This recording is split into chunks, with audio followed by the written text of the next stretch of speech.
Hola, buenas noches. Qué gusto saludarlos a todos. Quiero agradecerles infinitamente el apoyo que nos están dando, las miles de reproducciones que estamos teniendo en todos nuestros conversatorios.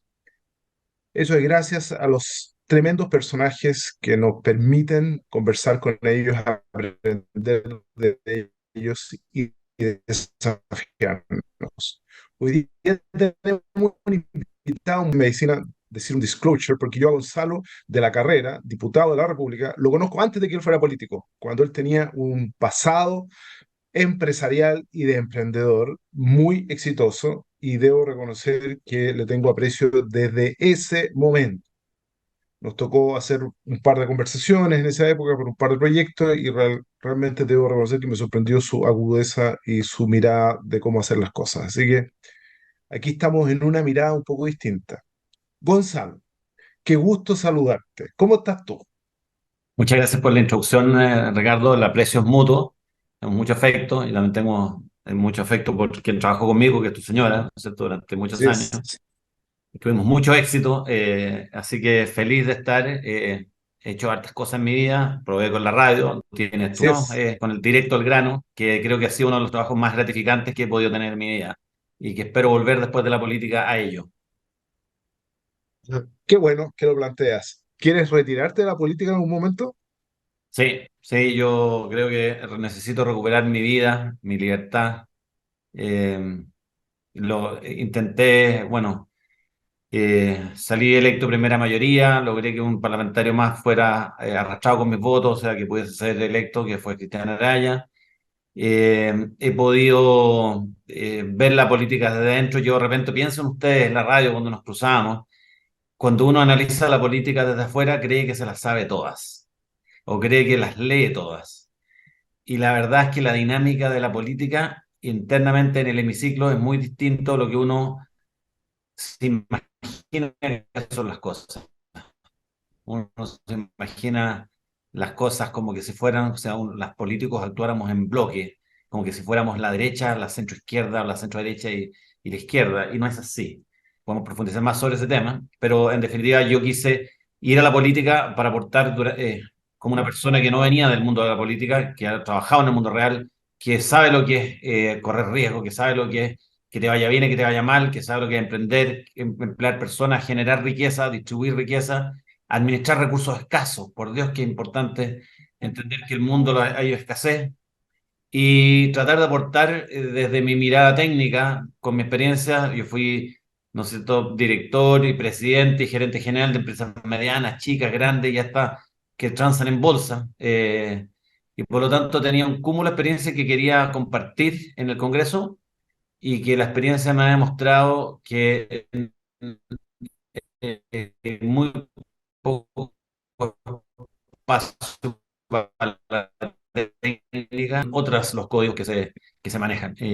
Gonzalo, pero en este resumen muy valioso que tú haces, ¿cuáles tú crees que son las luces de lo que ha sido tu desempeño en política? Y después vamos a hablar de tu sello particular. ¿Y cuáles son las sombras de lo que has tenido? Si tú, Muy buena pregunta. Bueno, mis luces, yo hablo primero de mis sombras. Mis sombras, como todas personas, cometemos errores.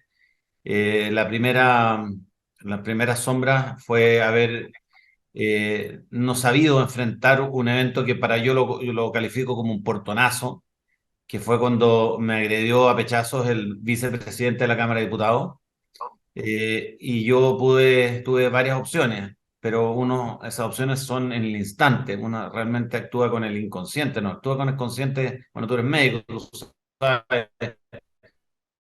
que realmente uno en su defendido del diputado Sepúlveda, pues lo he hecho distinto. Si uno repasa esta situación muchas veces y se pregunta, bueno, ¿en qué minuto pude haber tomado una decisión distinta? Y bueno, no la tomé. Es lo mismo que le ocurre a alguien que le pegan un portonazo y en lugar de rendirse y entregar las llaves se defiende, ¿no es cierto? Quizás por mi formación no estoy cableado de esa manera. Esa es la respuesta que tengo. He aprendido desde chico a forjarme en mi futuro. Yo pagué mi universidad, pagué mis estudios, estudié en colegios privados y en colegios públicos. Y después me tocó una vida bastante dura, bastante difícil, y en la cual En lo económico tuve mucho éxito, pero en otras áreas no tanto. Entonces creo que esa ha sido otra de las cosas, pero que yo escogí y que no me arrepiento, es que yo escogí no ser el mejor compañero de curso, sino que electores fielmente, y si eso significaba dar a conocer votaciones donde el electorado es engañado por la persona que lo representa, el decirlo. En el fondo yo creo que cumplo un rol dentro del Congreso que es informar e iluminar a las personas de lo que realmente ocurre o qué están haciendo con su voto, cómo la democracia de alguna manera se Y eso, altera. pero eso podría ser un sello de transparencia y no necesariamente una sombra. Yo te estoy preguntando por tus sombras. Ya vamos a volver por el sello de Gonzalo de la Bueno, Carrera. la otra es que yo soy la persona que soy políticamente incorrecto. Eh, Tengo un problema con los buenistas. Me generan problemas porque hay situaciones que son dicotómicas. No existe la posibilidad de hacer una buena y nueva constitución para todos, donde hay dos modelos de sociedades absolutamente antagónicos. Entonces yo de alguna manera me rebelo contra eso. No es posible hacer, simplemente es un oxímoron, es una falacia. No es posible hacer una buena y nueva constitución para todos porque queremos algo absolutamente y diametralmente distinto. Y por lo tanto, Ok, pero podríamos hacer una nueva constitución lo suficientemente buena para una gran mayoría, ¿o no? no, porque hay líneas rojas. Hay líneas rojas y ahí es donde yo creo que el buenista empieza a perder el foco de lo que es la democracia. La democracia se usa desde la antigua Grecia para definir posiciones distintas, dándole a cada persona la misma importancia que la otra en el momento de votar. Y resulta que nosotros, los que somos del mundo de las ideas de libertad y los que se sienten de derecha como yo sin complejos, o los que se sienten de centro derecha, creemos en un modelo de sociedad distinto al que creen otro grupo de personas que yo definiría la izquierda y la extrema izquierda. Y no es posible, por ejemplo, yo te digo, bueno, ¿qué podemos cambiar? Podemos cambiar, por ejemplo, que el sistema de salud sea siempre público para todos, pero el sistema de previsión sea privado o de elección, que hay uno estatal. Si tenemos que transar, yo les pregunto a los bonistas, bueno, dime, ¿qué transarías? ¿Tú quieres un país plurinacional y otros quieren mar para Bolivia y otros quieren que no haya frontera, otros quieren que haya inmigración ilegal y otros quieren que no hay que tener... Son decisiones que son binarias. Y por lo tanto, cuando tú me dices, bueno, hagamos algo en que nos pongamos de acuerdo, yo hasta aquí he escuchado solamente a los consejeros constituyentes de republicanos decir estamos dispuestos a ceder y lo declaran en la prensa antes de ni siquiera sentarse a conversar y uno se pregunta, bueno, ¿a cambio de qué? Yo todavía no escucho publicitar a ningún miembro de la izquierda decir en qué están dispuestos a ceder ellos. Y resulta Ok, que este criterio buenista, déjame terminar la idea, por favor, este criterio buenista de querer encontrarse en el centro y hacer concesiones, solamente acerca a la izquierda su objetivo final, que es refundar Chile. Nosotros tenemos hoy día en democracia, nos ganamos un derecho, el rechazo y el en contra. Se ganó un derecho democráticamente en las urnas y por lo tanto yo creo que debe buscar ¿cómo que se llama? Hacer que su mayoría valga y no complejarse por haber sido mayoría. Y bien, creo que ahí es donde están los errores hoy día. vamos a volver sobre eso, pero yo todavía insisto en querer conocer a Gonzalo de la Carrera. Sí, pues porque Gonzalo, tú de alguna manera te has hecho una marca registrada y con un perfil que tiene que ver con un perfil de mucha pasión, mucha vehemencia, de decir las cosas muy directamente y, y has ido generando un cúmulo de gente que te sigue, que te manda energías positivas, pero también ha generado la reacción contraria. Entonces, siempre es bueno, me parece a mí, tratar de desmenuzar un poco qué es lo que hay detrás del personaje, porque hay una suerte de caracterización de personaje en esto. Entonces, pero es bueno que la gente que te ve, además, así tú lo puedes guardar esto también y mostrárselo a los nietos en 30 años más, decir, bueno, este es el Tata, digamos. Entonces, porque me parece importante, porque si no, levantamos de alguna manera caretas y caricaturas, y eso yo creo que nos hace mal. porque detrás de cada posición hay un hombre o una mujer con una trayectoria, con sus luces y con sus sombras, y con su historia de vida que muchas veces es tremendamente potente. Ok, tus sombras son entonces que le pegaste un pechazo a alguien y que no decidiste voluntariamente no ser el, No, mi luz es no sé política. si Tengo el, muchas sombras. Yo soy una persona apasionada, voy directo al grano, digo las cosas de frente. Las personas que me miran a los ojos me ven en la nuca. Y por lo tanto, soy una persona tremendamente cumplidora de mis compromisos, muy aplicado, muy perfeccionista, formador de equipo. Eso lo demostré durante toda mi vida profesional. Pero en mis sombras soy una persona de poca paciencia. No soy una persona de irme con rodeos para tratar de, con eufemismo, comunicarte lo que te quiero comunicar. Si yo te quiero decir algo, te lo digo directo y de frente, no te mando recados con nadie. Y a mí los enojos se me pasan muy rápido. Eh, pero, ¿qué te puedo decir? Yo lo que creo es que hoy día en Chile hemos cedido demasiado espacio a la izquierda, a la extrema izquierda, y yo no, por si acaso, hemos ayudado a ellos a flamear sus banderas y las hemos hecho parte de nuestros discursos y hemos perdido nuestro dique ideológico. Hemos perdido a la juventud, a los menores de 40 en general. Hemos renegado de nuestro pasado exitoso, del por qué Chile tuvo tantos años de prosperidad y hay poca gente dispuesta a defender ese ¿por qué legado. tú crees, ok, y por qué tú crees que ha ocurrido eso? ¿Por qué la gente renegó? ¿Por qué la gente no está dispuesta a dar un paso adelante? ¿Por qué? Porque se concentró en su trabajo, en tratar de salir adelante, por Te voy a contar una egoísmo, por... anécdota de por qué. Cuando yo me quise meter en política, fui a conversar con un gurú que ha manejado muchas campañas. Y él me contó, me dijo, mira, me mostró muchas encuestas que no eran políticas, eran de medio ambiente, de clima, era sobre las autopistas, muchas. Me dijo, échale una mirada, tú que eres ingeniero, échale una mirada a todas estas encuestas y dime qué es lo que encuentras como patrón común en todas ellas. Bastante difícil. Y lo encontré, le dije, mira, él no sabe, no responde. Exactamente, has dado en el clavo.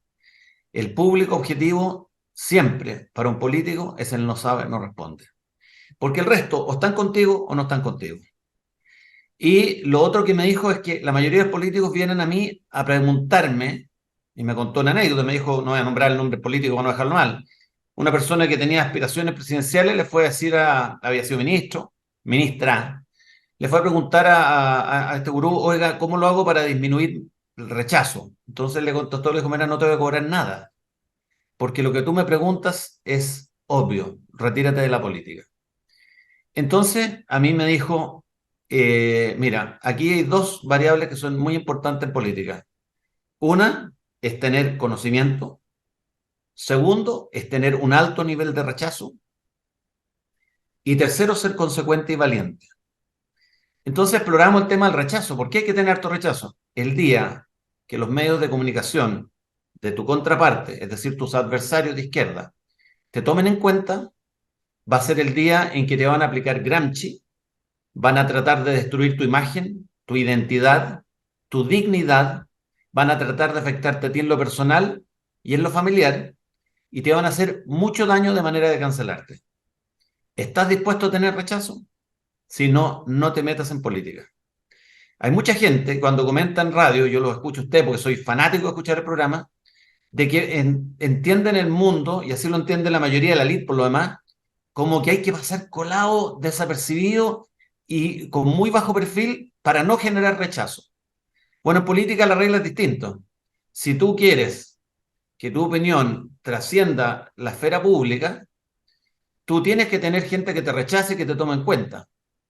Porque si no quiere decir que eres absolutamente neutro, indiferente, insípido, ¿no es cierto? Uh, A ok, la, a la, a la luz. permíteme dar un punto, y en esto yo no estoy en política, pero me ha tocado liderar muchas cosas también, y yo soy convencido que probablemente la inspiración también es un factor de movilización de masa y de generar eh, apoyos importantes. Entonces, yo creo que, como tú muy bien lo dijiste, no hay una sola mirada y nada es blanco y nada es tan negro tampoco. Pero vuelvo ahora con las luces de Gonzalo. Perdona que quiera volver sobre eso, pero es que yo creo que es importante que la gente te conozca. Y después vamos a entrar en la política dura de la contingencia. Y tus luces, pues ya sabemos tus sombras. ¿Cuáles son tus luces? Bueno, soy una persona que se forjó en la dificultad y yo tuve que financiar mis estudios universitarios. Vengo de la educación pública y también de la educación privada. Me tocó desde muy chico mantener no solo a mí, sino que a mis padres que tenían una muy mala situación económica. Ha sido soporte de mi familia y en algunas oportunidades de mis hermanos. A uno lo perdí. He sido una persona tremendamente emprendedora, soñadora. Me encanta dibujar realidades a las cuales otros quisieran pertenecer. O sea, me encanta ver un norte magnético, visualizar, tener una visión de futuro a que otros puedan adherir.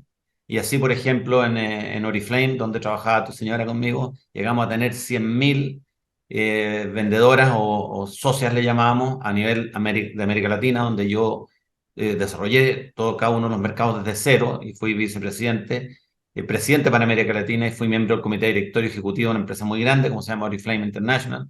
Soy una persona extremadamente orientado, competitivo, orientado a la acción, siempre orientado a la acción, siempre explorando en paralelo muchas opciones. No dejo que se me caiga una opción para empezar otra, sino que en paralelo voy tratando o voy probando, por si alguna fracasa, ya haber avanzado en otra. La gente que trabaja conmigo, o que ha trabajado conmigo, al principio sienten que es como un meterse al servicio militar, me odian al principio, pero después terminamos siendo muy amigos. Mis mejores amigos han sido personas que han trabajado conmigo en cargos inferiores, o sea, que yo contraté y que los ayudé a desarrollarse. Y por lo tanto, la gente, creo que una de mis mayores luces es que la gente confía en que mi palabra empeñada vale. Y ese es un activo que yo he tratado siempre de tener como guía en mi vida, porque me encanta cuando me dicen tu abuelo era muy derecho, tu papá era muy derecho, y me encanta que me digan que yo soy derecho. Me Y bueno, parece esos muy bien. son... Sí. Eso es un sello que me parece que es extraordinario. Y Hoy ese día, sello no calza en la política. es que eso te iba a decir, ¿cómo no te has sentido un bicho raro en la política? ¿Te sientes hoy día cómo? ¿Te sientes de Mira, yo alguna debo forma contar una, aislado? ¿Cómo te sientes? Mira, mi primera incursión cercana a la política fue al haber ayudado en Piñera 2 a organizar apoderados. Y la gran deficiencia que tenían los candidatos de derecha era en que no había gente que fuera a cuidar las mesas en los barrios populares, los barrios peligrosos. Y logramos tener 1,3 apoderados por mesa. Eso no se ha logrado nunca en la historia. Generalmente una tasa de ocupación de 60% de las mesas está bien, pero 1,3. Ahí demostré mi capacidad de motivar gente, de atraer gente y de hacer una estrategia que realmente nos llevara al éxito. Por eso me premió el presidente Piñera y me nombró vicepresidente de NAP y ahí fue mi primer contacto con la política de verdad. La política, cuando se empezaban a envenenar gente o a intoxicar gente con el aire de Quintero y Puchuncaví. ENAP fue sindicado culpable. Y me acuerdo que me leí los estudios que habían emanado de la Universidad Federico Santa María y otros, y en el directorio yo sostuve, siendo el único, que ENAP no era culpable. Después me enteré que el presidente Piñera necesitaba que ENAP fuera nombrado culpable porque 2 días antes había hecho un cambio de gabinete, y en ese cambio de gabinete había tenido que salir inmediatamente Mauricio Rojas, ministro de la Cultura, por una frase que había escrito en un libro junto con Roberto Ampuero. Y la ministra que asumía el medio ambiente, la Carolina Schmidt, había declarado que el culpable lo iba a encontrar en 48 horas. Entonces, políticamente, no podía no cumplir su promesa Carolina Schmidt. Y la mano más fácil, lo que tenía más fácil a mano Piñera era declarar a ENAP culpable. Ok. Y yo le comuniqué al presidente Piñera que yo no me prestaba para eso, porque eso significaba que empleados de carrera iban a tener consecuencias civiles y penales. Y no se lo merecían porque el isobutano, el nitrobenceno y el metilpropileno no eran gases que se manejaran en ENAP. Le expliqué que en ENAP no habían torres de donde el gas lo alejan, ¿no es cierto? Lo suben a través de estas chimeneas, ¿no es cierto? Lo tiran al ambiente, sino que piscinas decantadoras a ras de piso y que si estuviésemos contaminando estarían de guata en el suelo, de espalda nuestros trabajadores. Le expliqué que si fuese cierto que era ENAP la que generaba esta nube tóxica, habría una nube tóxica arriba de cada una de las bombas de bencinas del país, lo que no ocurría, y le di todas las razones, y así y todo políticamente se decidió culpar a ENAP. Y eso generó mi renuncia, y hoy día ustedes ven que hay empleados de ENAP pagando consecuencias que no son reales, que no son verídicas, y que se buscó políticamente una salida para que ese gabinete no tuviese otra fractura, como hubiese sido el caso de la ministra Carolina Schmidt. Y por eso, entre cruzar la línea entre el bien y el mal, escogí quedarme donde estaba, perder la posición en ENAP, que era una posición importante, una empresa enorme en Chile, pero me fui contento y tranquilo a mi casa porque había sido fiel a mis principios. Y Hoy después en día, política, hoy día, hoy día, ¿cómo te sientes tú en política? ¿Cercano a quién? ¿Cercano a republicanos? ¿Cercano no, a... muy cercano a la idea republicana. De hecho, me ¿Ya? siento al lado de ellos. Bueno, a mí me echaron de la bancada republicana y me echó José Antonio del partido. Eh, ¿Por qué? y del partido me echó porque el día de la elección, cuando iba al 13% de los votos escrutados, y yo salí a abrirle la puerta a una colega que hacíamos un programa juntos y que no la dejaban entrar al comando. Y fui a abrirle la puerta y se me acercó una niña baja y que me preguntó, me dijo, don Gonzalo, usted que sabe harto esto de matemáticas, que ya con el 13% escrutado, ¿usted cree que el resultado es reversible? No, le dije yo creo que es irremontable. Y en ese minuto me di cuenta que era una periodista y se me acercaron todos los periodistas y yo les decía, oye, si yo no soy el vocero del comando, yo no soy el vocero del comando, esperen que llegue el vocero del comando, yo solo he dicho cuál es mi percepción personal. Y bueno, eso me costó el descrédito con... uno siempre puede suponerle malas intenciones a las personas o buenas intenciones. Yo fui a abrir la puerta, me encontré con esta persona que me hace la pregunta, le respondo y resultó ser un punto de prensa. José Antonio nunca me creyó que esto había sido involuntario y me pidió, un par de días me llamó por teléfono y me dijo, ¿sabes qué? Quiero que te vayas del partido. Y así lo hice. Y después me invitaron a estar en la bancada y cuando yo me defiendo de Sepúlveda, Sepúlveda, dicho sea de paso, es el diputado que se prestó para el tongo de Michelle Bachelet cuando inauguraron el Hospital Falso Cureto. O sea, para que te hagas la película de quién fue el que me armó el tongo. El día 29 de agosto es el día del aniversario de la muerte de mi hija Trini, que murió a los 16 años. Y ese día me dejaron en mi cubículo, en el Congreso, un dibujo con carne molida, un ataúd y la foto de mi hija. Y estábamos a Perdón, días de pero la déjame, elección. déjame, déjame, déjame, porque lo que me estás contando a mí no solo me parece increíble, sino que me parece una maldad que va más allá de los límites del tema político, digamos. Qué fue lo que te dijeron? ¿Qué fue lo que ocurrió realmente? Perdona.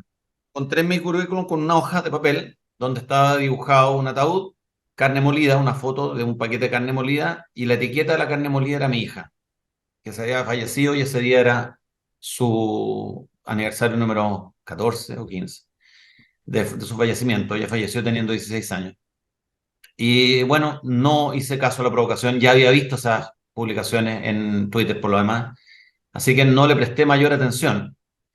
Al día siguiente, yo pido un punto de reglamento, que cuando alguien viola el reglamento dentro del hemiciclo, uno tiene derecho a citar el número del reglamento al cual cree que se violó para que el presidente de la mesa corrija la situación.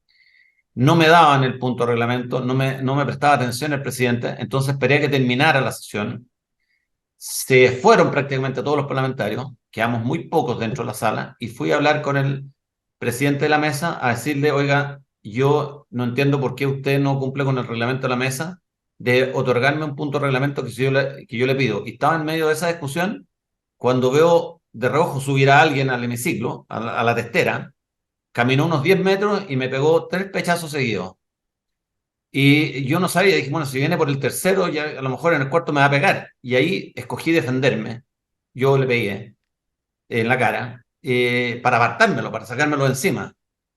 Y bueno, la prensa obviamente me hizo triza, los matinales, los comentaristas de radio, porque la cámara, convenientemente para ellos, emitieron la primera imagen que emiten de la toma fue de espalda. Esto es como si tuvieras un choque de 3 autos más adelante.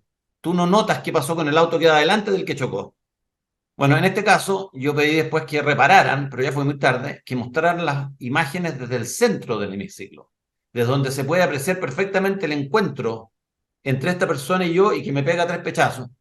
Y la pregunta que yo siempre le hacía a la gente es, ¿por qué creen ustedes que el vicepresidente de la Cámara de Diputados tiene derecho a subir rápidamente a una testera y agredir a otro parlamentario?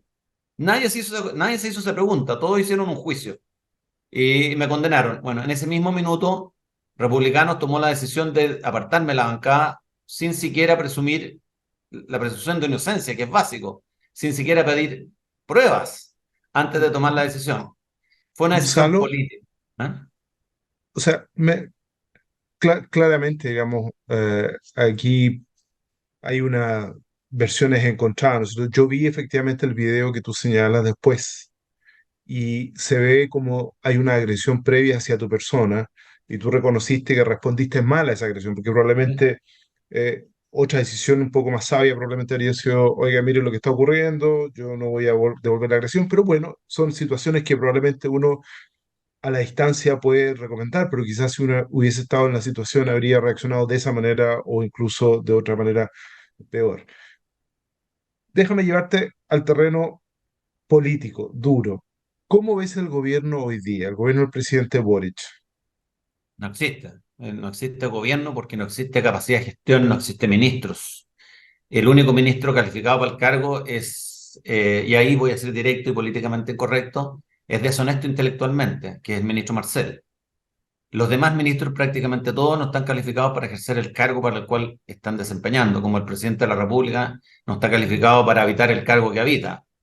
Y eso es muy frustrante, sobre todo para quienes venimos del mundo privado y queremos que nos demuestren con comparativos, con benchmarks, con planificación a futuro, con métodos de optimización, con análisis de sensibilidad, que nos digan que lo que están planeando no es solamente palabras puestas en un PowerPoint. Y hemos encontrado puros ministros de PowerPoint que no tienen realmente las capacitaciones, las calificaciones para ejercer el cargo. Han habido muchas ¿Qué, anécdotas.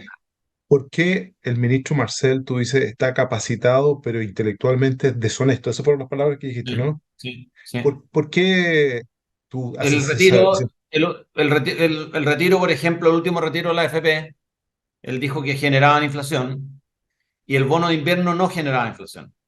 Entonces, yo que soy también, tengo la misma formación que él, le discutí, le dije, mire, ministro, usted puede engañar a todos los que están a aquel lado, pero a mí no me cuentan cuentos. Entonces le saqué 2 billetes de Lucas. Le dije, mire, ministro, hagamos cuenta que yo recibí este billete de Lucas del retiro AFP. Y este, usted dice que genera inflación. Pero tengo este otro billete de Lucas del bono de invierno, 120.000 pesos. Me los voy a meter al bolsillo. Y después se me va a olvidar cuál era cuál. Cuando yo vaya y gaste en el mercado, cuando vaya y compre algo, ¿genero inflación o no genero inflación? Por supuesto, a carcajadas, porque era obvio que lo que él había dicho era una mentira que contaba con su aval, porque las personas tienden a concederle a otros, en efecto, como halo, el poseedor de la verdad, como quien le concede a una persona que se acerca al sagrario o que va una vez diaria a misa, le concede las virtudes de la honestidad, de la pureza, cuando no siempre son así, ¿no es cierto? Lo han demostrado por lo demás los ejemplos de los legionarios de Cristo y tantos otros ejemplos que han habido de abusos en la iglesia, Caradima y tantos más, ¿no es cierto? Entonces, las personas tienden a querer creer y matan al mensajero. En el caso mío, yo a Marcel lo he pillado tantas veces mintiendo que no le creo nada. Por ejemplo, durante toda una presentación en la Comisión de Economía, él usó cifras del INE. Y cuando yo le saco a colación de que se habían contratado 90.000 personas entre diciembre y marzo de este año, o sea, diciembre del año pasado y marzo de este año, él me dice que las cifras del INE desagregadas están malas. Entonces le digo, a ver, explíqueme cómo un Instituto Nacional de Estadística no va a saber que todas las submuestras, o sea, la desagregación de una muestra, tiene que también ser estadísticamente representativa. Entonces ahí hay muy poco espacio para en las comisiones como para poder establecer un ida y vuelta, ida y vuelta. Y y después qué? le digo, mire, ministro, yo le voy a decir una cosa. Usted desconfía del INE.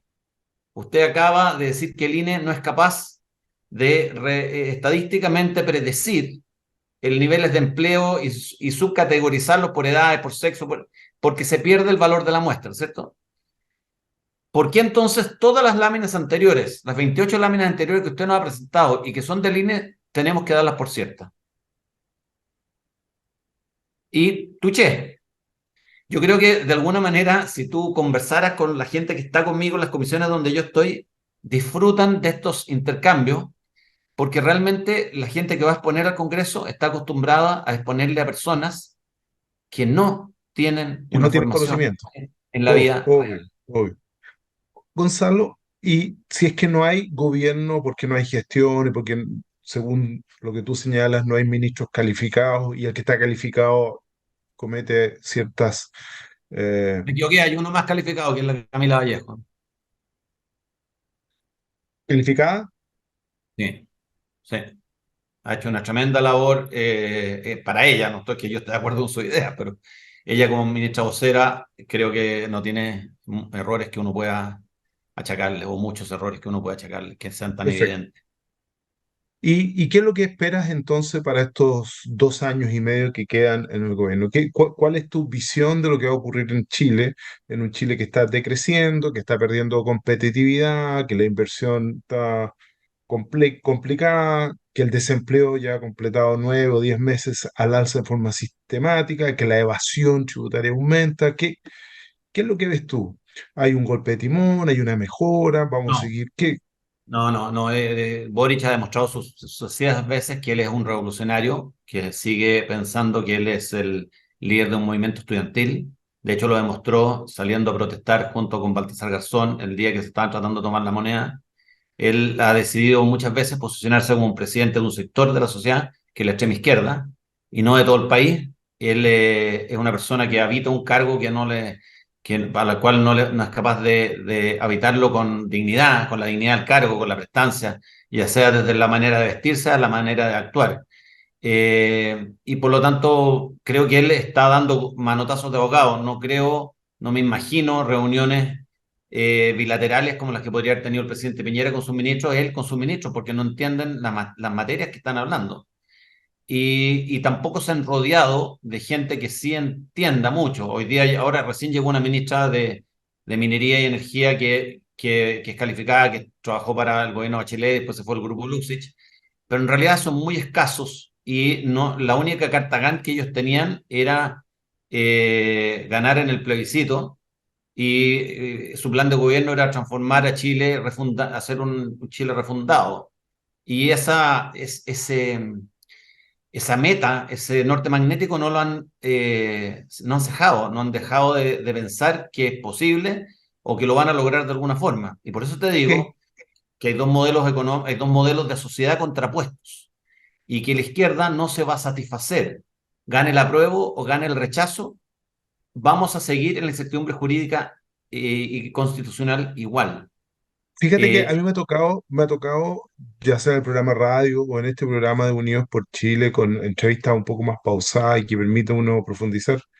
El 100% de los entrevistados, todos señalan que la incertidumbre se va a mantener un tiempo porque hay un grupo, un sector de la población que ya generó un deseo y un motivo de hacer un cambio profundo en la sociedad, independiente de las mayorías, y por lo tanto que no va a cejar en ese intento. Entonces, si es así, y tú lo compartes y lo acabas de señalar, ¿qué es lo que uno debería esperar en la sociedad? Supongamos que gana el apruebo. ¿Qué es lo que tú crees que va a ocurrir? Y después te voy a preguntar, supongamos que gana el rechazo con respecto a este nuevo proceso constitucional. yo te voy a hacer una confesión que no se la he hecho. Yo tengo todos los días programas como este. Eh, yo hoy día, Sí, habiendo pero ojo, sido... ojo, pero no todos te quieren como yo, pues así que no sea así. Sí, por eso te voy a hacer la confesión acá. Yo Ya. siempre fui del rechazo. Yo organicé la Casa del Rechazo cuando fracasamos y tuvimos un 22%. Y eso es lo que te hablo, que las posibilidades en el mundo real de fracasar y de tener éxito hacen crecer. Bueno, siempre he sido el rechazo porque creo que construir una constitución mejor que la actual, estando el Frente Amplio y el Partido Comunista metidos en la negociación, es de sentido común, es muy difícil. ¿Por qué? Porque ellos quieren derrumbar. Dentro del discurso inaugural de Boric, él dijo que él iba a ser el sepulturero del modelo neoliberal. Entonces, cuando tú estás con personas que participan de la democracia para destruirla, como es el Partido Comunista y el Frente Amplio completo, entonces, y tú los tienes a ellos sentados negociando en la mesa, tú sabes que los ingredientes que ellos le pongan a esta sopa no van a hacer que la sopa quede mejor. Entonces, yo siempre he pensado que la constitución que tenemos debe reformarse para ayornarse, por ejemplo, para tener otra manera de escoger el Tribunal Constitucional, para tener otra manera de nombrar jueces, para tener otra manera de sistema político, para hacer un redistritaje, para que haya menos parlamentarios. Yo creo que hay que reformar, pero lo que no creo es que haya que refundar. Entonces, yo siempre he estado por el rechazo, pero viendo las enmiendas republicanas, yo si me afirmaran que lo que está hoy día arriba de la mesa va a ser lo que salga como producto final, aprobaría. Pero Ok. sé que eso no va a ocurrir, pero sé que eso no va a ocurrir.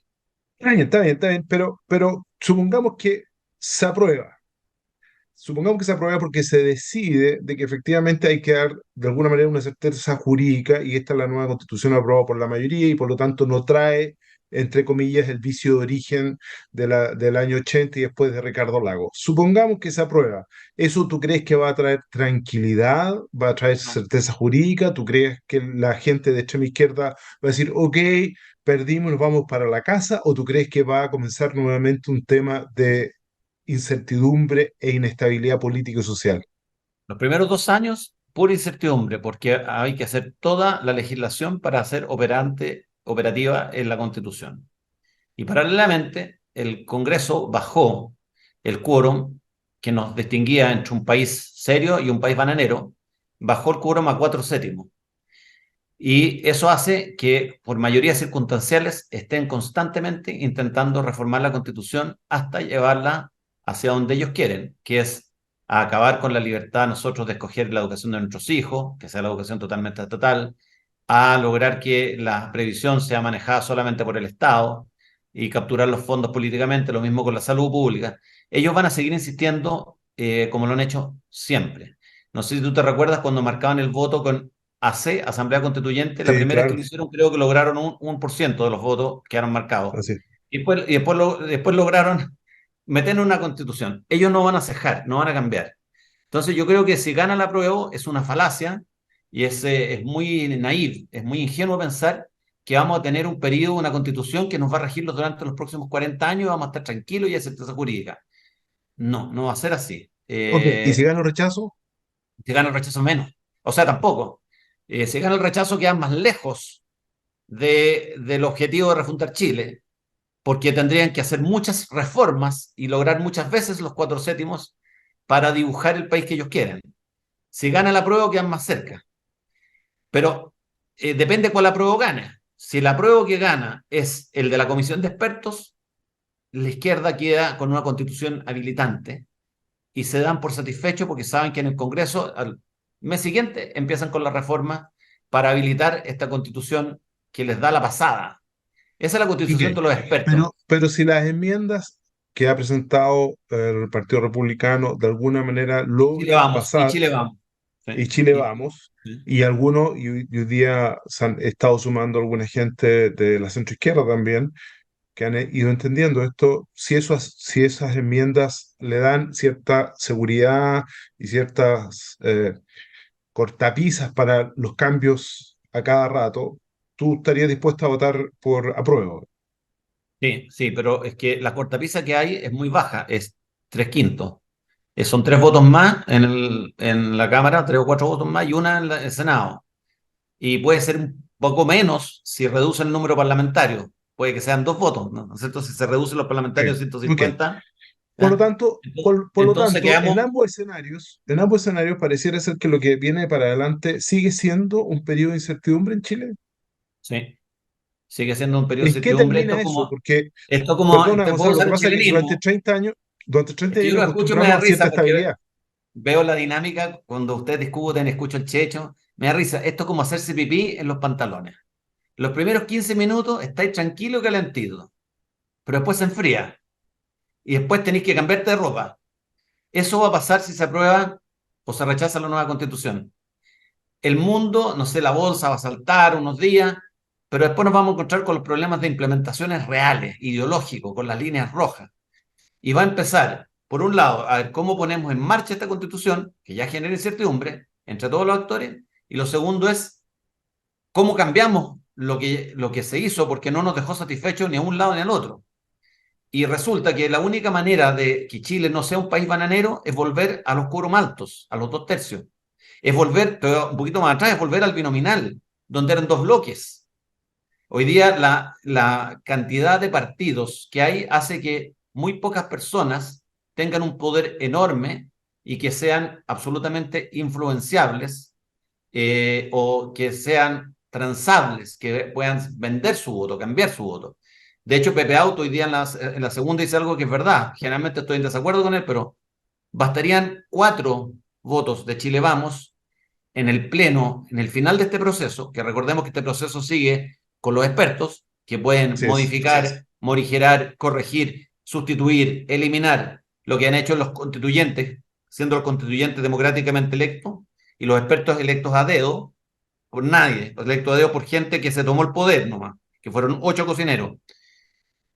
Si los expertos después tienen que someter, si los expertos someten al pleno algo que no es aprobado, se va a la mixta. Y en la mixta no sabemos qué puede pasar porque no sabemos cuál es la composición de esa mixta.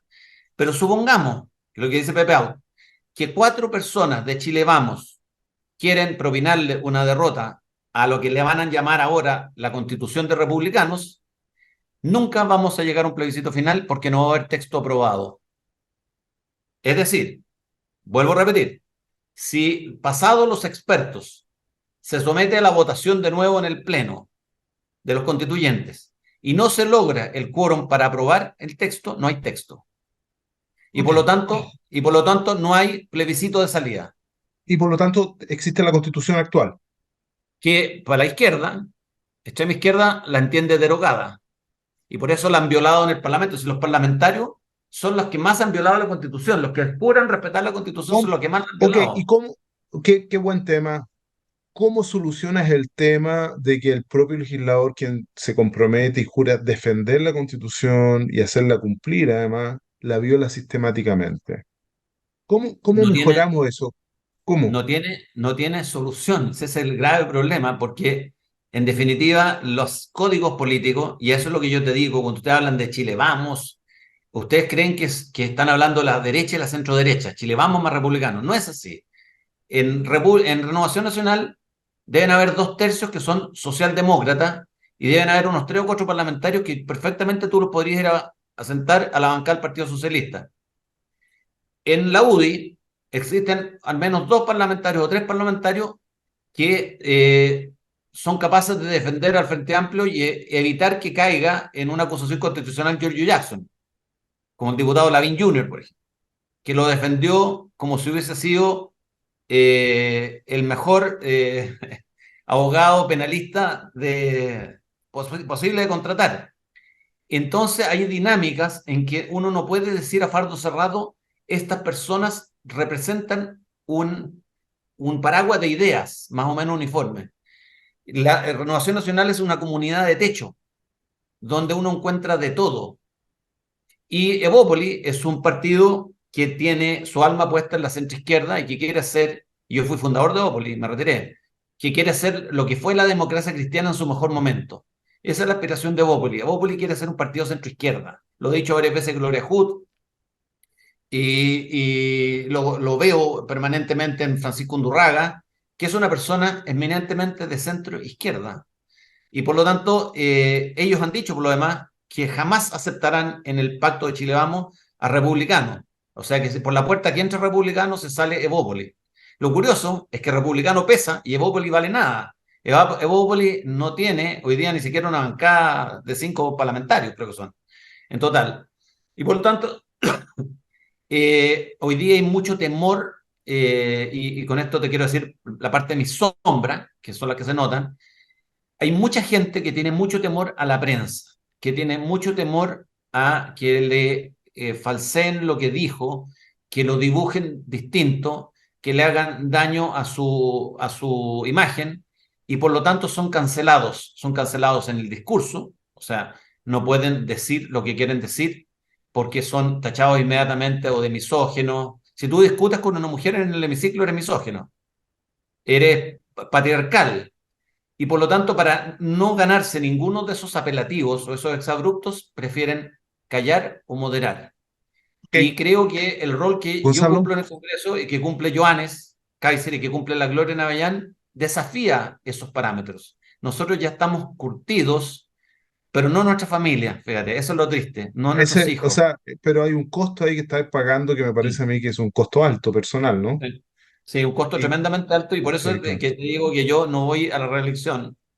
Eh, Puede que cambie de opinión, que en 2 años, pero hoy día mi decisión es no, creo que he tenido demasiados costos y muy pocos beneficios y creo que eh, las ideas que nosotros queríamos defender de alguna manera están siendo traicionadas por las personas que nosotros creíamos que le iban a defender. Te voy a poner un ejemplo. Por favor. Yo no, no me mueve demasiado la causa del aborto en los tres causales. Pero esto de que hay todo ser humano, toda persona es un ser humano, todo ser humano es persona, que lo rechazaron la Constitución, es algo que está en la Declaración de Principios de la UDI. En la UDI dice que se protegerá el derecho de la persona desde su concepción hasta su muerte natural. Sin embargo, la candidata de la UDI dice que va a salir a marchar si efectivamente se defiende eso que está en la Declaración de Principios del partido que ella representa. Entonces yo me he dado cuenta que los parlamentarios, ¿No te refieres, perdón, a Evelyn Matei? a Evelyn Matei, y también lo dijo Bachelet, o sea que me imagino que van a marchar juntas, pero yo, si uno afiera sus principios o cambian los principios, no, la UDI no puede decir, mira, yo tengo estos principios, pero si no les gustan, tengo estos otros. Cambien su declaración de principio entonces. Si no estoy defendiendo la postura en sí, de aborto o no aborto, de tres causales o no tres causales, estoy diciendo la consecuencia ideológica. Los candidatos que tuvieron a presidente, la UDI y Renovación Nacional, o presidentes de sus directivas, generaron daños enormes ideológicamente porque ellos tienen el poder de nombrar quiénes son los candidatos para los cargos. Y teniendo un Mario Desborde, que está mucho más cerca a la izquierda que la centro derecha, como presidente, él ponía los candidatos. Teniendo a Joaquín Lavín como candidato a presidente eterno de la República, la UDI se empezó a desperfilar. Esto se desperfiló que siendo presidente Hernán Larraín declaró una vez, yo no soy de derecha y la UDI tampoco. No sé si ustedes se acuerdan. Entonces, ¿qué ha pasado? Es que los parlamentarios, que yo me siento al lado de ellos todos los días, no votan muchas veces por convicción, votan según si eso les permite permanecer como candidatos en la nómina en la próxima elección parlamentaria. Y por eso yo he dicho Gonzalo, que, si tú tuvieses que votar hoy día, ¿quién sería si tuviésemos elección de presidente hoy día? Esto es un juego ficción. ¿Por quién votarías tú hoy? eh, no lo tengo claro, no veo ningún liderazgo consecuente con sus ideas. Hoy día por la Tere Marinovich votaría, por ejemplo, por Rocío Cantuaria, si me apura, pero no veo que haya, votaría por Johannes Kaiser. Eh, Pero en el resto no veo mucha consecuencia entre lo que prometieron y lo que votan. ¿Y sabes por qué pasa eso? Porque necesitan la pega.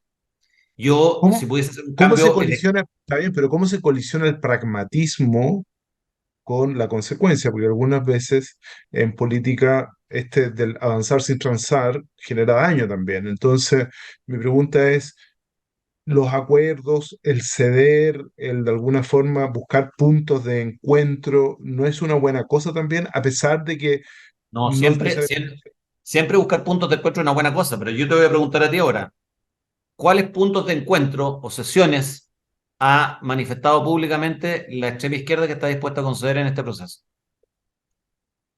No, yo comparto un ente contigo de que aquí hay un grupo que ha cedido y un grupo que no está cediendo nada. Pero también te voy a retrucar de otra manera. Por ejemplo, el progresismo en Chile ha puesto sobre la mesa cosas que son importantes y que la gente conservadora se negó durante mucho tiempo. Y te voy a poner un ejemplo concreto, el divorcio, la ley del divorcio. Costó años sacarla, años, Mm, porque había gente conservadora que se opuso tenazmente y preferían seguir con la falacia legal de la nulidad del matrimonio. mm. Y Sí, si no hubiese sido por un empuje progresista en ese sentido, no se habría avanzado. sí, pero Los derechos de las minorías sexuales. Los derechos de las minorías sexuales también han sido puestos fundamentalmente por el mundo progresista. Entonces, por eso te digo que quizás hay miradas que de alguna manera son valiosas también. Yo concuerdo contigo que una ideología totalitaria como los ismos eh, no piensan en la democracia y no piensan en los puntos de encuentro, pero el resto del espectro me parece que sí. Entonces, por eso digo que no, yo creo que quizás... es que hay muchos matices, Ricardo. Te voy a poner un ejemplo, por ejemplo. Te reconozco, te concedo que yo soy un divorciado. Sí.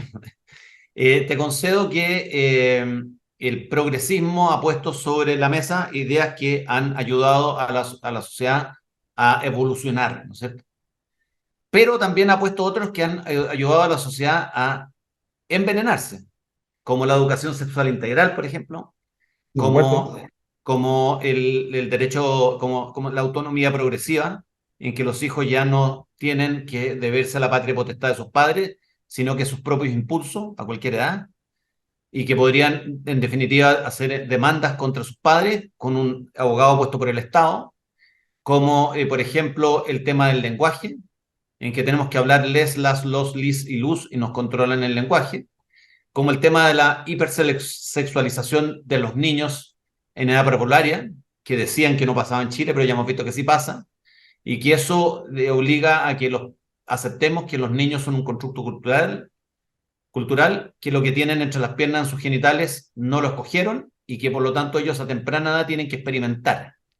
Y para experimentar entonces Juanito se va de Martita a la casa y Martita se va de Juanito y se pueden tocar los genitales habiendo un profesor que puede incluso ser pedófilo. Y eso tiene una etapa siguiente que es la justicia con perspectiva de género.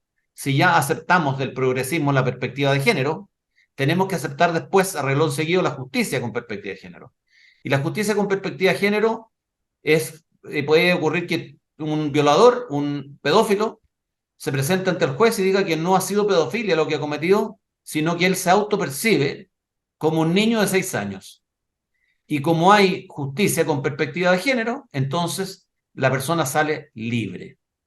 Y Bien, todos esta también después... te concedo el punto, pero precisamente lo que uno espera de la gente preparada, inteligente, versada y con experiencia es que logre tamizar y discernir qué cosas son las que efectivamente mueven una sociedad hacia adelante y qué cosas son capaces de destruirla y por lo tanto qué cosas no deben incorporarse. Lo que pasa es que a mí me da la impresión que el mundo político ha cedido en todos los aspectos y no ha logrado discernir qué cosas son importantes y qué cosas no son importantes. El divorcio claramente es un paso adelante. La educación sexual precoz claramente es un retroceso y tú ves como el colegio de profesores que deberían haber sido los primeros en levantar bandera y decir esto no, porque esto va contra la formación integral del niño, lo han aplaudido por un tema ideológico. Entonces, cuando tú ves que todo está contaminado ideológicamente, estamos con problemas. Gonzalo, para ir terminando, porque increíblemente se nos ha pasado casi una hora conversar contigo es súper entretenido porque además tienes una posición clara en todo y eso es súper potente. Yo, te voy a ser franco, me dejaste deprimido porque veo para adelante que si el apruebo o el rechazo vamos a tener problemas exactamente igual. Y vemos pocos líderes, vemos pocas salidas y veo que no hay gestión, entonces no se ven como muchas luces para adelante. Sin embargo, yo quiero darte una mirada un poco más positiva. Fíjate que ¿Puedo hacer una pregunta antes que eso, antes que se me vaya la idea? sí, claro, Cuando tú dices las personas pensantes tienen que discernir entre lo que es importante o no importante. Una de las cosas que anunció uno de los voceros de republicanos es que estarían dispuestos a ceder, y no sé por qué lo anuncian por la prensa, tú en el mercado no le darías un descuento adicional en uno de los departamentos que vende a un cliente si no te lo pide, ¿no es cierto? No estarías anunciándolo, bueno. Eh, Dijeron que estarían dispuestos a ceder en la paridad de salida. Es decir, que la democracia representativa se acabe. Un voto, los votos míos y tuyos no valdrían lo mismo, ¿no es cierto? Fíjense que en la última elección de constituyentes se perdieron 11 mujeres por la paridad. No es que esto beneficie a las mujeres, hay veces que las perjudica. Y estarían dispuestos a ceder en eso. Entonces, cuando tú dices personas pensantes, bien formadas, están dispuestos en ceder a la democracia representativa, es que ya entonces existe o no existe democracia. Esa es la pregunta que te quiero hacer. Si se cede en la paridad de salida, para ti, ¿mejoró la democracia o empeoró la democracia? No, te lo voy a... yo te agradezco la pregunta. Para mí es súper interesante, porque además yo soy ginecólogo, así que me toca el tema no solo desde el punto de vista político, sino que es profesional. Yo creo que las mujeres han sido históricamente, durante muchos años desplazadas No y estamos hablando de las mujeres, estamos desprotegidas. hablando del efecto del voto. Espérate, Ah. desprotegidas. Y por lo tanto, lo que se generó fueron mecanismos de apertura para equiparar un poco la cancha y que a mí me parecen súper valiosos y me han parecido valiosos. Una vez que se ha generado esa apertura, me parece que hay que volver en todos los ámbitos, una vez que la cancha está emparejada, a que el mérito y solo el mérito sea lo que genera la diferenciación y que el valor de la persona intrínseca, hombre o mujer, valga exactamente siempre lo mismo. Y por lo tanto, en democracia el voto debería valer lo mismo de entrada y de salida. Esa es mi posición. Yo creo que estamos de acuerdo en todo, entonces, porque yo estoy de acuerdo en que haya paridad de entrada, o sea, que las oportunidades sean paritarias, que el Sí, hombre y la claro. mujer tengan iguales cantidades, y que los partidos políticos, si alguien quiere llevar 100% de su planilla mujeres, que la lleve, o 100% hombre, pero que se tienda en promedio a la paridad me parece perfecto. Lo que no me parece es alterar, meter la mano en la urna, alterar los resultados. Fíjate que No, eso está Juan Juan Sutil perdió Sutil. su puesto en la constituyente con una mujer que ni siquiera sacó el 1% de los votos. Entonces, entonces yo te digo, tú me dices, bueno, es que yo supongo que todas las personas centradas van a llegar a un buen acuerdo. Pero aquí te estoy hablando de Luis Silva, abogado, constitucionalista, formado al amparo del Opus Dei, que anunció ayer que estarían dispuestos a ceder en en enmienda para Vol- que haya paridad de salida, o Volvemos, sea, para meter mira, la mano en la urna. Entonces, volvemos el de mundo nuevo. no es tan Yo perfecto, sé, ¿cachai? no, po, y tampoco blanco y negro, y yo creo que una buena dosis de pragmatismo es bueno, porque hay que tratar de llegar a puerto. Yo creo que hay que tratar de llegar a puerto, el mejor puerto posible y el puerto que defienda de mejor manera la democracia y nos aleje de cualquier ideología totalitaria y permita estabilidad y certezas para todos los chilenos. Pero yo, para terminar, te quiero decir una cosa que son detalles que uno observa, fíjate. Hace 18 atrás, tú veías prácticamente la misma cantidad de banderas chilenas que de esta bandera mapuche. Sí. ¿Qué pasó este 18? Nada, afortunadamente. Eso, Afortunadamente volvió a... Pero eso tiene un contexto, por Ricardo. El contexto es que Chile no había vivido una inseguridad ciudadana como ha vivido los últimos 3 años pero y lo, por lo sí, tanto, sí, yo y comparto, por, pero lo que te quiero decir es que probablemente hay una experiencia colectiva de aprendizaje en donde volvemos a valorar cosas importantes y que el desprecio a los acuerdos, el desprecio de atender puentes, el desprecio a la estabilidad o el desprecio al crecimiento económico ya no es tal que volvemos a apreciar eso. Y por lo tanto, uno tiene que tener esperanza de que hay cierta profundidad en la sabiduría del ciudadano, de que vamos a hacer las cosas un poco mejor.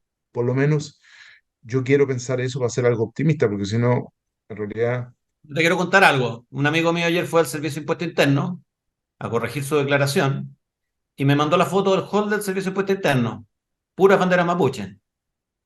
Entonces, lo que pasa es que yo creo que se repliegan y vuelven. ¿Sí? Aquí no creas ni por un segundo que la gente de extrema izquierda va a ceder en su principio de la plurinacionalidad, la multiculturalidad. oh, no, Entonces, no, no. yo creo que nosotros somos de alguna forma, yo un poco soy menos pragmático que tú, Creo que yo soy un poquito más intransigente en cederle espacios de poder a la izquierda, porque nunca los devuelven, nunca hay reciprocidad. Ellos solamente avanzan sin transar. Y todavía nosotros no aprendemos esa lección. Entonces yo creo en la democracia, y tú también crees en la democracia, y yo creo que si nosotros tenemos el poder otorgado por el soberano, que es el ciudadano que vota, con derecho a voto, para hacer una constitución no debiéramos tener complejos de ejercer nuestra mayoría. Vendrán otros tiempos, donde a lo mejor tienen otra oportunidad, y para eso están los quórum altos. Pero yo creo que nosotros, este discurso de que hay que construir una casa para todos, es un oxímoron, es una falacia, porque no caben dos visiones de sociedad. Sí, ¿por qué te divorciaste tú de tu señora y yo de la mía? Porque teníamos una visión totalmente distinta del mundo y se hacía invivible el poder, y no estoy culpando a uno y a otro, sino que es algo cotidiano. Cuando hay dos visiones absolutamente distintas, es invivible ese paraguas. Esa casa no existe. Te lo estoy explicando con un ejemplo que le afecta al 60% de los matrimonios. ¿Cómo no le va a afectar a un país? No es posible este discurso de que vamos a construir una casa constitucional donde quepamos todos porque hay dos visiones de sociedad No. absolutamente contrapuestas. Para terminar, yo estoy totalmente en desacuerdo. Yo creo que tenemos que construir una constitución, una casa, donde quepamos todos, pero que no nos gusta a todos, que es distinto, que es una sutileza, pero que es muy importante. Tenemos que caber todos, nadie puede quedar excluido, pero a mí efectivamente no me interesa que les guste a todos. ¿Sabes cómo es una casa donde a nadie le gusta esa casa? Pasan peleando. O sea, No importa, lo que tú me estás diciendo, vamos a construir una casa donde todos nos llevemos mal. O sea, una casa donde ni uno esté contento. pero Yo no quiero vivir en esa casa. donde todos, pero sí, pero donde todos van a tener techo. Y eso es lo importante, hay que No, partir pero por es que lo que eso. importa es que van a romper el techo. Si ese es el punto que No, si no, nos vamos por eso que estamos haciendo estos programas, para tratar de concientizar a la gente que se desafíe, nos desafíe a nosotros y aprendamos de gente valiosa como tú y muchas otras Bueno, ahí personas que nos enseñan. tenemos que estar de acuerdo en que estamos en desacuerdo. Yo quiero una casa donde podamos vivir la mayoría, y no forzar a que vivamos todo porque entre todos nos vamos a pelear, nos vamos a ¿Está hallar bien? mal. ¿Está bien? Esa es Estamos, es la estamos de caricatura que yo acuerdo, hago de tu visión. estamos de Pero vale, acuerdo que estamos en desacuerdo, sí. pero por lo menos yo estoy seguro que podemos estar por lo menos nosotros en el mismo techo, y eso es lo importante. Oye, quiero darte las gracias, Gonzalo, Bueno, te deseo lo mejor. Eh, Ojalá que tu pasión, tu vehemencia den frutos y pagues menos costos personales, porque sé que no ha sido fácil y eso muchas veces es doloroso para los que te rodean. Así que yo realmente te doy las gracias por tus quijotadas que algunas veces haces. Algunas veces claramente uno está en desacuerdo, como lo planteas, porque las formas también son importantes, pero sin lugar a duda, detrás de tu planteamiento siempre hay mucha verdad. Así muchas que gracias. gracias, Gonzalo. Oye, y un honor venir para acá a tu programa, así que me siento muy gratificado de haber estado y haber podido conversar contigo. Así que cuídate mucho, te quiero mucho y a todos tus telepensantes, ojalá les haya gustado el programa. Muchas gracias. Ojalá. Un abrazo, buenas noches y la próxima semana nos vemos con otro super personaje de nuestro acontecer nacional. Buenas noches, chao, Gonzalo.